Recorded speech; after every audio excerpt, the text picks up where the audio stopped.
എല്ലാവർക്കും good evening. അപ്പോൾ ഇന്ന് നമ്മൾ കൊണ്ടുവന്നിരിക്കുന്നത് ഒരു കുഞ്ഞു ബൈബിളാണ്. നിഹാങ്കുട്ടൻ ഫസ്റ്റായിട്ട് നമ്മൾ ഇൻട്രൊഡ്യൂസ് ചെയ്ത ഒരു കുഞ്ഞു ബൈബിള്. അവനത് ഭയങ്കര ഇഷ്ടപ്പെട്ടു. നമുക്കതിനകത്ത് നോക്കി പിക്ചർ നോക്കി കഥകളൊക്കെ പറഞ്ഞ് ബൈബിൾ സ്റ്റോറീസ് ആകുമ്പോൾ ഇഷ്ടം പോലെ നമുക്ക് പറഞ്ഞു കൊടുക്കാനും പറ്റും. അത് പിള്ളേർക്കും ഭയങ്കര ഇൻട്രസ്റ്റ് ആയിരിക്കും. നമുക്ക് സ്ക്രീൻ ടൈമിങ്ങൊക്കെ ഒഴിവാക്കിയിട്ട് പിള്ളേരെ കുറച്ച് നേരം എൻഗേജ്ഡ് ആയിട്ടിരുത്താം. അല്ലെങ്കിൽ നമ്മൾ കഥ പറഞ്ഞു കൊടുക്കുന്ന ഒരു സ്പീച്ച് ഇമ്പ്രൂവ് ചെയ്യാനും അവരുടെ കോൺസെൻട്രേഷൻ വർദ്ധിപ്പിക്കാനും ഒക്കെ നല്ലതാണ്. അപ്പോൾ എല്ലാവരും ഇങ്ങനത്തെ ചെറിയ ചെറിയ ബുക്കുകൾ പിള്ളേർക്ക് ഇൻട്രൊഡ്യൂസ് ചെയ്യുക. അവർക്ക് ഭയങ്കരമായിട്ട് ഇഷ്ടപ്പെടും. നമുക്കും ഇത് കഥകളൊക്കെ പറഞ്ഞു കൊടുക്കാൻ ഇൻട്രസ്റ്റ് ഉള്ളവർക്കാണെങ്കിൽ എക്സ്പ്രസ് ചെയ്ത് നമുക്ക് കഥകളും പറഞ്ഞു കൊടുക്കാം. അപ്പോൾ ഇതിൻ്റെ ലിങ്ക് ഞാൻ കൊടുത്തേക്കാം. താല്പര്യമുള്ളവർ കയറി വാങ്ങാം. Thank you. എൻ്റെ ആദ്യ കൊച്ചു ബൈബിൾ നിഹാങ്കുട്ടൻ്റെ ബൈബിളല്ലേ. ഇതെങ്ങനെ തുറക്കുന്നേ?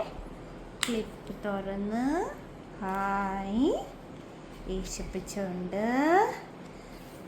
ഇതാരാ ഇത്? നോക്കത്തേ, മാനുണ്ട്, ഹവ്വയുണ്ട്. ദേ കാക്ക കാക്ക ഹവ്വയുണ്ട്, ആടാമുണ്ട്,